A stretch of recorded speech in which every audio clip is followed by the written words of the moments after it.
नमस्कार. क्रिकेटची आदिशक्ती या शोमध्ये आपलं स्वागत आहे. आजचे आपले या शोचे प्रायोजक आहेत कवी बासुंदीवाले. आज आपल्यासोबत आहे सौ स्नेहल पारख, क्रिकेटपटू साहिल पारख यांची आई. तर चला मग आपण भेटूया स्नेहल मॅमला.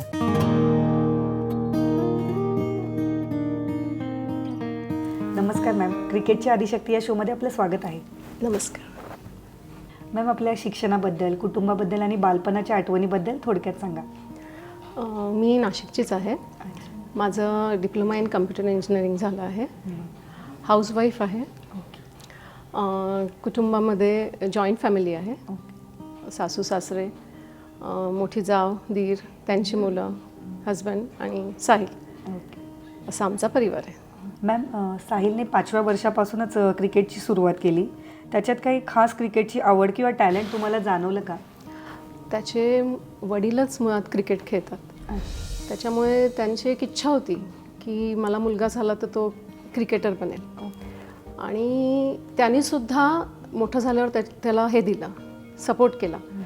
साहिलच्या वडिलांना क्रिकेटची आवड होती, म्हणून मग आम्ही त्याला अकॅडमी जॉईन केली आणि त्यांनीसुद्धा त्याला चांगला सपोर्ट केला साहिलने. आणि पहिले तर सुरुवातीला जेव्हा हे घेऊन गेले त्याला अकॅडमीसाठी, तर तेव्हा तो 5 वर्षाचा होता. तर त्याला इनिशियल लेवलला सरांनी नाही सांगितलं होतं, कारण इतक्या लहान वयात क्रिकेटसाठी म्हणजे घेत नाही, अकॅडमीत प्रवेश नाही मिळत. पण त्याच्यातलं जे पोटेन्शियल आहे ते बघून मग सरांनी त्याला अलाउड केलं आणि मग त्याचा प्रवास सुरू झाला क्रिकेटचा. मॅम, तुम्ही आत्ता जसं म्हटलं की साहिलच्या वडिलांनासुद्धा क्रिकेटची आवड होती, अजूनही आहे. त्यांच्या आवडीचा आणि प्रोत्साहनाचा साहिलच्या प्रवासावर किती प्रभाव पडला? त्याचे वडील सुरुवातीपासून क्रिकेट खेळत होते. तर जेव्हा जेव्हा त्यांच्या टुर्नामेंट्स असायच्या आमच्या समाजाच्या, तेव्हा साहिलसुद्धा आमच्याबरोबर येत होता. तर त्याच्यातून त्याला खूप प्रोत्साहन मिळालं की पप्पांना बघून की ते खेळत आहेत, मग आपण पण अजून चांगलं कसं खेळू. आणि तो सुद्धा म्हणजे तिकडे ग्राउंडवर ह्यांच्या मॅचेस चालू असायच्या आणि तो त्याचं खेळणं चालूच असायचं. आणि पुढे त्यांनी पण त्याच्यात तो पण प्रगती करत गेला आणि मग एक स्टेजनंतर आता प्रोफेशनली खेळायला त्यांनी सुरुवात केली. मॅम, साहिलने क्रिकेटची सुरुवात कोणत्या अकॅडमीपासून केली त्याबद्दल आम्हाला थोडक्यात सांगा. साहिलने नाशिक क्रिकेट अकॅडमी पारिजात नगरला आहे, तिकडे प्रॅक्टिसला जायला सुरुवात केली. तिकडचे मेन जे आहेत coach Shantanu Matse sir, Makarand Dok sir, तसेच अमित पाटील, श्रीरंग कापसे त्याचे पर्सनल ट्रेनिंग कोचसुद्धा आहेत. सगळ्यांनीच त्याच्यावर खूप मेहनत घेतली आहे आणि त्यांच्याच मार्गदर्शनामुळे आज साहिल इथपर्यंत पोचला आहे. मॅम, आत्ता तर तुम्ही जसं सांगितलं साहिलच्या अकॅडमीबद्दल, तसं त्याच्यानंतरचा जो टप्पा होता तो म्हणजे डिस्ट्रिक्ट लेवल. मग त्याबद्दल आम्हाला सांगा. नाशिक डिस्ट्रिक्ट क्रिकेट असोसिएशनकडून साहिलने खेळायला सुरुवात केली. त्याच्यासाठी त्याच्या पहिले नाशिक क्रिकेट अकॅडमीकडून क्लबच्या मॅचेस खेळताना त्याच्यात त्यांनी भरपूर धावा केल्या. त्या बेसवर त्याचं नाशिक जिल्ह्याच्या टीममध्ये त्याचं सिलेक्शन झालं आणि मग तो सगळे एज ग्रुपमध्ये खेळायला लागला. आणि आता तो अंडर-19चा कर्णधारसुद्धा आहे नाशिक जिल्ह्याचा. त्यासाठी त्याला विनोद शाह सर, समीर रक्ते सर, तरुण गुप्ता सर, तसेच सतीश गायकवाड सर आणि शांताराम मेने सर आणि NDCAचे fitness trainer Vinod Yadav sir, ह्या सगळ्यांचे त्याला खूप मार्गदर्शन मिळाले. त्याच्या या करिअरमध्ये ह्या सगळ्यांचासुद्धा खूप हे आहे, योगदान आहे. मॅम, तुम्ही आत्तापर्यंत आम्हाला साहिलच्या डिस्ट्रिक्ट लेवलपर्यंतचा प्रवासाबद्दल सांगितलं. आता तो महाराष्ट्राला रिप्रेझेंट करतो आहे, तर त्याबद्दल सांगा. जिल्हास्तरावर इन्व्हिटेशन लीग खेळताना चांगले रन केल्यामुळे महाराष्ट्र टीमसाठी अंडर-16ला त्याची निवड झाली. पण मध्येच कोविड आल्यामुळे ॲक्च्युली त्यांची राजकोटला टीम रवाना होणार होती, पण त्यांचा तो दौरा रद्द झाला. तरीही त्याच्यामुळे सुद्धा साहिल असा निराश नाही झाला एवढं सगळं होणे आणि त्याने त्याची प्रॅक्टिस चालू ठेवली. आणि सांगायचं झालं तर कोविड एवढा आल्यानंतर त्याच्या वडिलांनी म्हणजे आम्ही रात्रभरात डिसिजन घेऊन त्याच्यासाठी टेरेसवर टर्फ बनवली आणि त्यांनी मग रोज तिकडे प्रॅक्टिस करायला सुरुवात केली. त्याचे वडील त्याला बॉलिंग करायचे आणि त्याचे कोच एवढ्या कोविडमध्ये सुद्धा रोज श्रीरंग कापसे येऊन त्याला रोज प्रशिक्षण देत होते. त्याच्यामुळे त्याच्या सरावात कधीच खंड पडला नाही. कंटिन्यू प्रॅक्टिस चालू राहिली आणि त्याचा फायदा त्याला खूप झाला. नेक्स्ट इयर त्याचं अंडर-16 महाराष्ट्र संघाकडून परत त्याची निवड झाली आणि विजय मर्चंट ट्रॉफी खेळला तो. त्याच्यात त्यांनी महाराष्ट्राकडून खेळताना सर्वाधिक धावा केल्या. सिक्कीमबरोबर 223 नॉटआउट रन केले आणि त्याच अनुषंगाने त्याला महाराष्ट्राचा आपल्या बेस्ट बॅट्समनचा पुरस्कार आणि DB देवधर पुरस्कारसुद्धा मिळाला. आणि आता त्याच्यानंतर नेक्स्ट इयर परत अंडर-19 महाराष्ट्र खेळला. त्याच्यात त्याची महाराष्ट्राच्या व्हाईस कॅप्टनपदी त्याची निवड झाली आणि आता ह्यावर्षीसुद्धा परत तो अंडर-19 महाराष्ट्र संघाचा कर्णधार म्हणून त्याची निवड झाली आहे. आता त्याची टीम अंडर-19 महाराष्ट्राची टीम सराव सामन्यांसाठी तामिळनाडू मदुराई येथे मॅचेस खेळते आहे. तर त्या संघाचा तो कर्णधार आहे. मॅम, आता साहिलचा पुढचा प्रवास म्हणजे इंडिया अंडर-19. त्या प्रवासाबद्दल आम्हाला सांगा आणि तुमची आणि कुटुंबाची भावना काय होती? विनू मंकडमध्ये चांगले रन केल्यामुळे त्याची BCCIच्या चॅलेंजर ट्रॉफीसाठी इंडिया D संघात पहिले निवड झाली. त्याच्यानंतर त्याची नॅशनल क्रिकेट अकॅडमीसाठी निवड झाली. त्यात नॅशनल क्रिकेट अकॅडमीच्या ABCD टीम्स असतात. त्याच्यात त्यांनी इंडिया B कडून खेळताना सर्वाधिक धावा केल्या आणि त्या बेसवर त्याची हाय परफॉर्मन्स कॅम्पसाठी त्याचं सिलेक्शन झालं आणि त्याच बेसवर त्याचं मग इंडियाच्या अंडर-19 टीमसाठी सुद्धा त्याचं सिलेक्शन झालं. जेव्हा त्याचं सिलेक्शनची बातमी आली तेव्हा तो पॉंडिचेरी येथे रणजी ट्रॉफीच्या कोल्ड्सच्या मॅचेस खेळत होता. तो बॅटिंग करत होता तेव्हा आणि 48वर तो आऊट झाला आणि बाहेर येत होता. बाहेर आल्यावर सगळे टाळ्या वाजवत होते, खूप खुश होते. मग तो थोडासा कन्फ्यूज झाला. तो म्हटला, मी 48वर आऊट झालो आणि तुम्ही एवढं सेलिब्रेट का करताय? मग त्याला सगळ्यांनी सांगितलं की तुझी इंडियाच्या संघात निवड झाली आहे. पण मॅच चालू असल्यामुळे फोन सगळ्यांचे जमा असतात. तर आमच्याशी तर त्याचं काही बोलणं नव्हतं झालं. पण आम्हाला कसं ते ॲपवर येऊन गेली होती टीम, त्याच्यामुळे आम्हाला सकाळी कळलं होतं.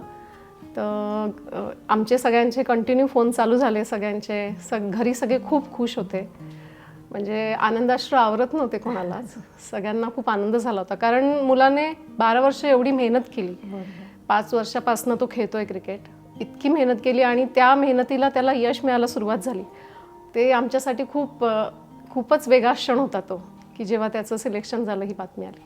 मॅम, त्यानंतर असोसिएशनतर्फे साहिलचा सत्कार करण्यात आला. नाशिकमध्ये त्याची मिरवणूक काढली गेली. तो क्षण तुमच्यासाठी एक आई म्हणून किती भावनिक होता? खूपच भावनिक होता. तो पॉंडिचेरीहून नाशिकला आला तेव्हा म्हणजे आम्ही सगळे खूप त्याची आतुरतेने वाट बघत होतो की कधी येईल तो, आम्ही कधी त्याला भेटू. आम्ही दोघं म्हणजे पॅरेंट्स म्हणून ॲज अ पॅरेंट्स खूपच त्याची वाट बघत होतो की कधी आम्ही येऊ, कारण आम्हाला त्याचे एक्सप्रेशन त्याला बघायचं होतं. आणि जिल्ह्याने सुद्धा तो येणार म्हणून असं ठरवलं. त्यांचा ॲक्च्युली उद्देश हा होता की साहिल नाशिक जिल्ह्याकडून खेळणारा पहिला आंतरराष्ट्रीय खेळाडू आहे. म्हणजे भारतीय संघाचं नेतृत्व करणारा साहिल हा पहिलाच खेळाडू असल्यामुळे त्यांनासुद्धा खूप आनंद होता. म्हणजे सगळेच खूप आनंदात होते. म्हणजे नाशिक जिल्हा क्रिकेट असोसिएशन, परत नाशिक क्रिकेट अकॅडमी जिकडून तो प्रॅक्टिस करतो. आणि म्हणून मग आम्ही ठरवलं की एक थोडासा असा प्रोग्राम करू. फक्त एक छोटंसं इन्व्हाइट बनवलं आणि ते सर्क्युलेट केलं. कोणालाही असा पर्सनल कॉल नाही, काही नाही. पण त्या सर्क्युलेटवर सुद्धा इतकी गर्दी झाली. म्हणजे क्रिकेटसाठी लोकांचं वेळ खूप आहे आणि साहिल हा पहिला खेळाडू असल्यामुळे आणि लहान आहे मुळात, त्याच्यामुळे लोकांनी प्रचंड गर्दी केली होती त्याच्या स्वागतासाठी. सगळेच खूप उत्सुक होते. घरीसुद्धा सगळे खूप उत्सुक होते. आणि मग ट्रीटला जेव्हा गेलो तेव्हासुद्धा त्याचं स्वागत खूप चांगलं झालं. मॅम, साहिलने ऑस्ट्रेलिया अंडर-19 विरुद्ध शतक झळकावले. तो क्षण तुम्हाला आणि कुटुंबासाठी कसा होता? मुलगा अंडर-19 इंडियाकडून खेळणार आहे ही एक खूपच वेगळा होता आमच्यासाठी हा अनुभव. म्हणून मग आम्ही ॲक्च्युली असं ठरवलं फॅमिलीने की आपण जाऊ आणि त्याच्या मॅचेस प्रत्यक्षात बघू. मग माझे सासू सासरे आणि मी आणि साहिलचे बाबा आम्ही चौघंही मॅचेस बघायला पॉंडिचेरीला गेलो. आणि सेकंड मॅचला त्याने ऑस्ट्रेलिया अगेन्स्ट सेंचुरी केली. आमच्यासाठी तो क्षण म्हणजे खूपच वेगळा क्षण आहे. म्हणजे मी एक्सप्लेन नाही करू शकत तो आनंद. खूप आनंदात होतो. म्हणजे त्याच्या आजोबा तर अक्षरशः नाचायला लागले होते त्याची सेंचुरी बघितल्यानंतर, इतके खुश होते. आणि त्यांनी सेंचुरी केल्यावर आम्हाला इतके फोन चालू झाले, इतके की मुलगा समोर सेंचुरी करतोय, पण आम्ही त्याचं व्हिडिओ रेकॉर्डिंग पण करू शकलो नाही. तर तो दिवस आमच्यासाठी अविस्मरणीय दिवस आहे. मॅम, साहिलने MPL मध्ये ईगल नाशिक टायटन संघाचे प्रतिनिधित्व केले, तर त्याबद्दल आम्हाला सांगा. ज्या वर्षी MPL सुरू झाली तेव्हा साहिल 16 वर्षाचा होता. आणि MPLचं ऑप्शन जेव्हा चालू झालं त्याचं लिस्टमध्ये नाव आलं आणि आम्ही सगळी पूर्ण फॅमिली बसलो होतो त्याचं ऑप्शन बघायला. आणि त्याच्या ऑप्शनला सुरुवात जशी झाली, बिडिंग चालू झाली त्याच्यावर, आम्ही सगळे खूप खुश होतो, एक्सायटेड होतो. त्याचं ईगल नाशिक संघाने त्याला त्याच्यात घेतलं आणि मग त्याच्या MPLच्या प्रवासाला तिकडून सुरुवात झाली. पहिल्या वर्षी तो लहान असल्यामुळे त्याला खेळण्याची संधी नाही मिळाली. सेकंड इयरला त्यांनी खूप चांगलं प्रदर्शन करून सेमीफायनल जिंकवली, त्याच्या टीमला जिंकून दिली. आणि आता ह्या वर्षी अजून चांगलं त्यांचा मेन बॅट्समन झाला आहे आता ईगलचा. आणि या सगळ्याच्यात त्याला यावर्षी त्यांनी अजून चांगलं परफॉर्म करून इमर्जिंग प्लेअर ऑफ द इयरचा त्याला अवॉर्ड मिळाला आहे यावर्षी. मॅम, सध्या जगामध्ये IPLचं खूप क्रेज वाढलं आहे, तर साहिलला IPLच्या कुठल्याही वेगवेगळ्या टीममधनं कॉल आला आहे का? काही अपॉर्च्युनिटी आली आहे का? हो, तो जेव्हा त्याने ऑस्ट्रेलिया विरुद्ध शतक केले त्याच्यानंतरच त्याला पॉंडिचेरीला असतानाच त्याला कॉल यायला सुरुवात झाली. आणि MPL तो खेळतो आहे 2 वर्षापासून. त्याच्यातसुद्धा त्यांनी खूप चांगले रन केले आहेत. त्याच्या चांगल्या प्रदर्शनामुळे त्याला कॉल यायला सुरुवात झाली आहे. आणि त्यांनी वेरियस टीमकडून ऑलरेडी ट्रायल्ससुद्धा दिल्या आहेत. मॅम, साहिलचे सामने, कॅम्प्स, सततची धावपळ हे सगळं सांभाळताना आई म्हणून तुम्हाला कोणकोणती आव्हाने आली? आव्हाने म्हटलं तर तो जेव्हापासून खेळायला लागला मी त्याच्याबरोबरच होती.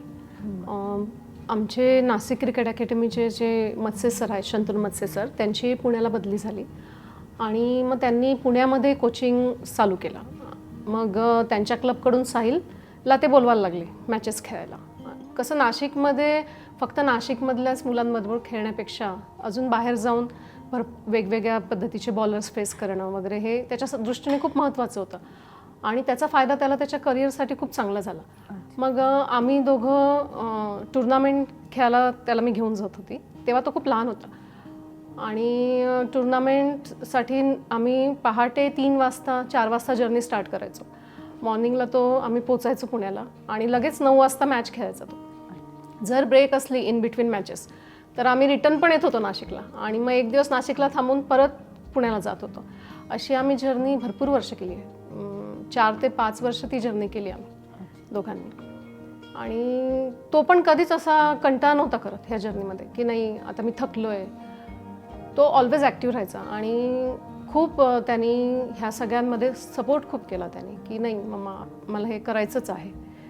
मॅम, जेव्हा साहिल परत घरी येतो नाशिकला तेव्हा त्याचं क्रिकेटचं डेली रुटीन कसं असतं? पहिल्या दिवशी तर तो आला का दुसऱ्या दिवशी रेस्ट करतो आणि मग लगेच त्याचं रुटीन तो स्टार्ट करतो. सकाळी 6 वाजता ग्राउंडवर जातो. पहिले सरांबरोबर त्याचं पर्सनल थोडंसं मेडिटेशन वगैरे सर घेतात आणि मग डेली रुटीन चालू होऊन जाते. त्याच्या नेट्स आहे, फिटनेस वगैरे. आणि त्याच्यानंतर एकदा ग्रुपमध्ये सगळं झाल्यानंतर त्याची पर्सनल ट्रेनिंग असते. मग तो 2 वाजता दुपारी घरी येतो. मग लंच करून थोडंसं रेस्ट करून संध्याकाळी 5 वाजता जिमला जातो. त्याचे जिमचे ट्रेनर आहेत भरत सोरमले सर. लहानपणापासून तो त्यांच्याकडेच ट्रेनिंग घेतो आहे. आणि मग संध्याकाळी 7:30 पावणे 8पर्यंत घरी येतो. मग डिनर किंवा काही अदर ॲक्टिव्हिटीज नाही तर मग रेस्ट. आणि जर एक्झाम असेल तेव्हा तर मग स्टडी. असं त्याचं रोजचं रुटीन असतं. मॅम, साहिलच्या क्रिकेट करिअरबद्दलचं तुमचं सर्वात मोठं स्वप्न काय आहे? आता लवकरच इंडिया अंडर-19चा वर्ल्ड कप आहे, त्याची साहिल तयारी करत आहे आणि त्या दृष्टीने त्याचे प्रयत्न चालू आहेत. IPLसाठी सुद्धा त्याला वेरियस टीमकडून ट्रायल्ससाठी कॉल आले आहेत आणि जे प्रत्येकाचं स्वप्न असतं की आपल्या देशासाठी खेळायचं, तर त्याची सुरुवात रणजी ट्रॉफी. तर रणजी ट्रॉफीमध्ये पण खेळण्यासाठी त्याचं आहे स्वप्न, तो खेळावं लवकरच. आणि सर्वात महत्त्वाचं म्हणजे भारतीय संघाच्या मेन टीममध्ये खेळणं हे आमच्या पूर्ण परिवाराचं आणि त्याचं सर्वात मोठं स्वप्न आहे आणि तो लवकरच ते साकारेल अशी आम्हाला पण सगळ्यांना खात्रीच आहे. मॅम, इतर पालकांना ज्यांच्या मुलांना खेळात करिअर करायचं आहे त्यांना तुम्ही काय सल्ला द्याल? मला असं वाटते की प्रत्येक पॅरेंट्सनी मुलांना खेळासाठी एक त्यांना वेळ द्यायला पाहिजे. म्हणजे फक्त अभ्यासाचे सर्वस्व नाही आहे. मुलं जर दुसरे इतर गेम, असं मी नाही म्हणत की क्रिकेटच खेळावं, कोणतेही स्पोर्ट्स खेळू शकतात ज्यांना आवड आहे. त्याच्यात मुलांना पॅरेंट्सनी सपोर्ट करायला पाहिजे, कारण त्यांच्यामुळे ते थोडं मोबाईलपासूनही दूर जातात मुलं, खेळायला जेवढा वेळ देतात. आणि पुढे त्याचा त्यांना त्यांच्या डे टू डे लाईफमध्ये पण त्यांना खूप युजफुल आहे म्हणजे ते स्पोर्ट्स खेळत असतील तर. मॅम, आम्ही आमच्या शोमध्ये आता एक छोटासा ट्विस्ट ठेवला आहे, तो म्हणजे रॅपिड फायर. तुम्हाला म्हणजे असा विचार न करता डायरेक्ट क्वेश्चनचे आन्सर्स द्यायचे. ओके, तर फर्स्ट क्वेश्चन असा आहे की साहिलचा जर्सी नंबर कोणता? 7.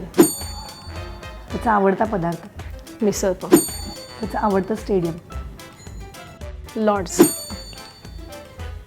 घरचा बॉस कोण आहे, साहिल की आई? आई. साहिलचा आवडता क्रिकेटर? MS धोनी. साहिलला अभ्यास आवडतो की क्रिकेट? दोन्ही आवडते त्याला. त्याचा आवडता क्रिकेटवरचा चित्रपट? MS Dhoni, the untold story. साहिलचा आवडता फॉर्मॅट कुठला आहे, T20, वन डे का टेस्ट? T20. त्याचा आवडता शॉट? Square cut. त्याला फलंदाजी आवडते की गोलंदाजी? फलंदाजी. मॅम, तुम्ही आमच्या क्रिकेटच्या आदिशक्ती या शोमध्ये आलात त्याबद्दल तुमचे धन्यवाद. तुम्हाला आणि साहिलला पुढील वाटचालीसाठी क्रिकेट TV कडून शुभेच्छा. धन्यवाद. मला इकडे तुम्ही बोलवल्याबद्दल तुमचे पण खूप आभार.